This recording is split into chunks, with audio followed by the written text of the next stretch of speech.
when they first encountered that book, which was a great joy for them. They were reminded about things about themselves, and they learned things about themselves. And I think that was really another thing I hope that comes out of it is that readers will make their own lists. Sure. So if you're just tuning in at home today, we are here with J. Peder Zane, who was the former book review editor at the News and Observer and is now the idea columnist for the News and Observer. Well, I'm curious how it felt to actually solicit and get reviews for your book, coming from being a book review editor. Well, again, one thing for the starting writer, and I'd only had one book under my belt, is as much as the good people at Norton did a lot of wonderful work on the book, I felt like I had to take the reins there as much as possible. You've got to go out there and you've got to sell your book without becoming a pain in the neck. And so I had a huge advantage. I had two huge advantages. One was I was in the industry as a book review editor, so I knew a lot of, you know, not socially, but I knew some of the people, who they were doing my job at different papers.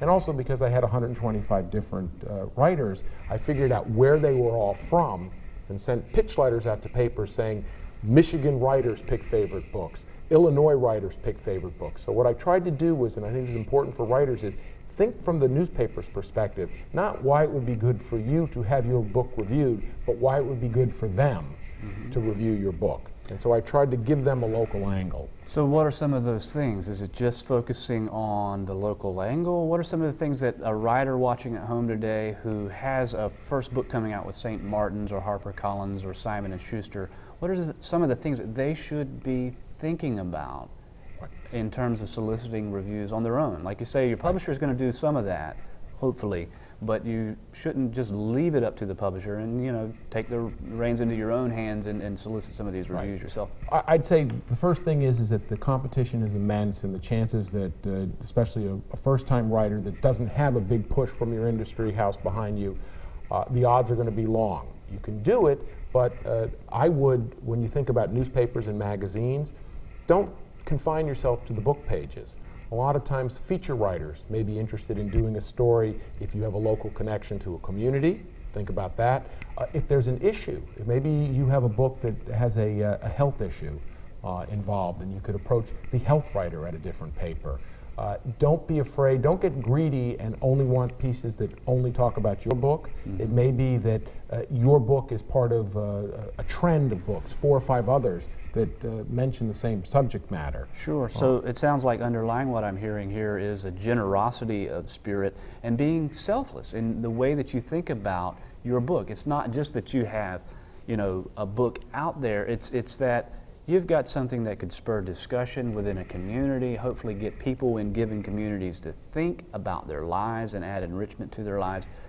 And I guess the idea behind it is if you're soliciting reviews as an author, the key is to think about what is it that they can gain from writing a review from a, you know, on a particular book. And the big thing that changed between my first book, which was in 2004, and my second book was the blogosphere has just taken off. And so that, as much as it's great to get your book reviewed in a traditional newspaper outlet, look to the blogs, because they're still a little underserved, and I found that when I reached out to blogs and let them know I was reading them and offered them a copy of my book, I got a lot of reviews that way, and a lot of chatter occurred because of that. So how important would you say it is then? How important are book reviews to an author in generating word of mouth and publicity?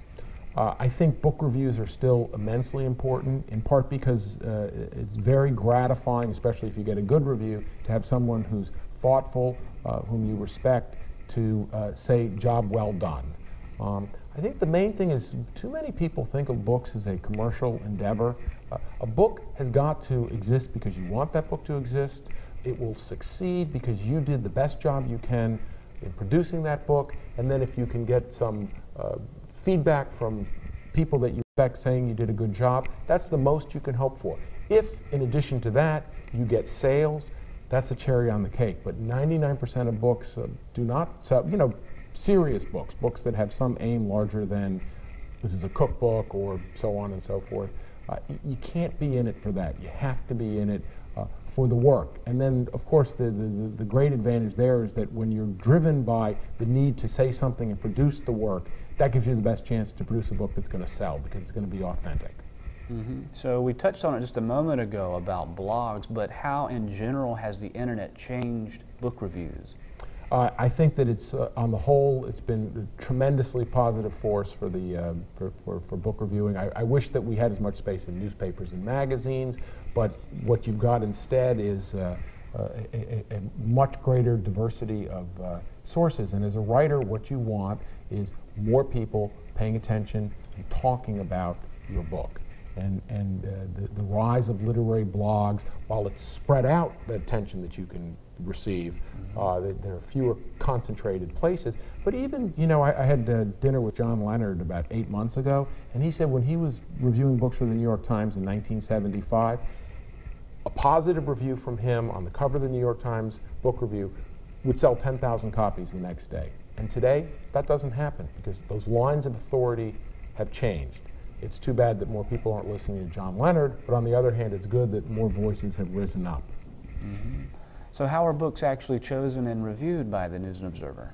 Well, when I was the book review editor, what we tried to do was to think about your local reader who is, one, interested in what's going on in the North Carolina literary scene, but literature, like the arts, is not just local. It's also national and international. So while we tried to give pride of place to our great local talent that we have here, and books not only by our local fiction writers and poets, but also books on local history and so forth, we also have to be aware that people who live in North Carolina and read want to know about Don DeLillo and Toni Morrison and Philip Roth and Margaret Atwood. So it's a balancing act. The advantage is that because we couldn't cover the waterfront, you realized from the start that it was going to be incomplete. What we tried to do and continue to do under my successor, Marcy Smith, is give you 2 pages every Sunday that provides well-written critiques that let you know that something exciting is going on in the world of books. And even if you don't want to read this book, books are a place where things are happening, and go to your local bookstore or library. So what does an idea columnist do? What is the idea columnist's role? One of the things that I do is mine just the wealth of talent that we have here, not only in literature in North Carolina, but at the public universities and private universities, whether it comes in the sciences, the humanities, in finance, what they're teaching. It's the world of ideas that are shaping us, how we think about things. And what I'm trying to do is to select from all of those ideas the ones that will give us a better understanding. Just like literature, what does literature do? It attaches meaning to experience. What thinkers do is offer modes of meaning that either, and they succeed or fail based on our sense of how they're describing our reality. And I'm trying to figure out who those people are and tell their stories. So what did you think about the professor at UNC who was just nominated and won the Nobel Prize for Medicine? I think that kudos to him. I can't say that I know that much about medicine, but I believe that he was from another country. Wasn't he born somewhere else? I think one of the great strengths of this country and this region, and one of the things that makes Southern literature so interesting is America is such a magnet for diverse populations. The South in particular is, that it's in constant flux. We're constantly reimagining what we think of ourselves and how we define our region in the world. And so it's that old cliche about trying to nail Jell-O to the wall. One of the things that's fun about it is that you want to say, this is what's going on. The problem is what's going on right now isn't going on 2 minutes from now. And trying to figure out what those deeper streams are. But certainly the main thing that's going on is change. So what is Southern literature? What sets it apart from different kinds of literature? Well, Southern literature, of course, is also changing. You know, the traditional